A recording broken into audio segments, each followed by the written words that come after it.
What's going on, my PT peeps, my Walking Dead family, my fighters? I'm One Eye Bright, also known as PT. Don't know if I'm winking or blinking, but I'm definitely thinking about The Walking Dead Season 11, Episode 3, and will someone betray the group? Spoiler warning for all things Walking Dead. Now, in Episode 1103, we saw this walker with the piece of wood nailed into the tree above them that says Judas.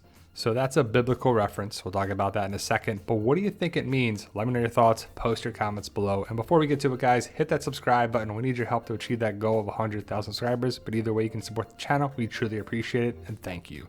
Now, like I said, Judas is a biblical reference. For a lot of people, it means betrayal or treason, because that's what happened with the character Judas. So if you're classified as a Judas, you're going to betray or really go against the group or a person.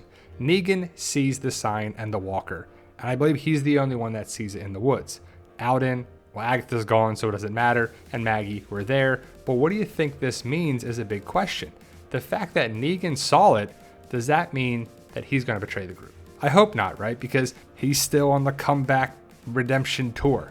The Negan tour, coming to a town near you, right? But the fact that Negan saw the sign and it opened up his eyes, Negan could betray the group, or maybe he thought about doing it. Or it's easy for him to flip. He could just take out Maggie and that's it. But if it's not Negan, who do you think it could be? If anyone, right? Maybe it's just a Reaper that went against the group and that's it. But if not, who do you think it could be from a main group? The fact that Maggie's group is being decimated, I mean, we lost 3 of these 4 characters. Could Frost be a character that betrays the group? Has a lot of people wondering that. And I don't want to give it away, but it's kind of answered in 1104. Definitely check that out next week on AMC. If you saw it on AMC Plus, you know what I'm talking about. But hopefully you saw my video, if you wanted to, about 1103, the things you may have missed. Frost is in there for like 0.2 seconds. And we've already had so many people betray the group or betray Negan. People flip-flop, turncoat, just, you know, they're spies. Could Elijah be a spy? For sure. I don't think it's going to be anyone here because that doesn't fit. They're going to the Commonwealth.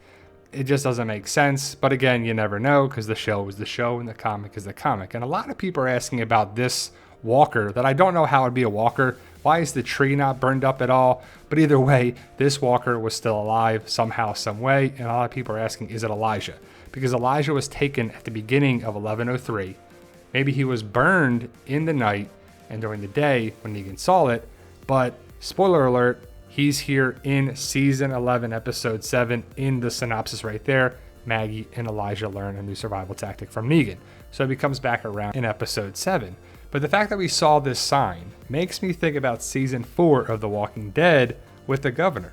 And hopefully you know the winking and blinking thing with the governor I say, but here he saw different signs on different dead bodies. The one that stands out to me is the one liar, because in episode 407 we saw this. And then in 408 he was at the prison with Herschel and Michonne on their knees and he was ready to execute one of them, or both of them. And he does. Well, Herschel, and what does he say? Liar. So he says liar, so was it foreshadowing? Maybe, maybe not. I think so. But could this be foreshadowing? For sure. Will someone betray the group? Has a lot of people thinking they could, because this was clearly evident right here. It just means that the person that was tied up, the walker, that was probably a person at some point, obviously, was burned. Probably by the Reapers, because that's kind of what they do. They set fires. And they're really connected with fire, religion, God. Judas is a thing connected with that too. So what do you think, guys? What do you think it's connected with? The Reapers? Something else? Let me know your thoughts. Post your comments below. Thank you guys for watching. We truly appreciate all the love and support. We love The Walking Dead. Stay safe. And as always, tell them Daryl.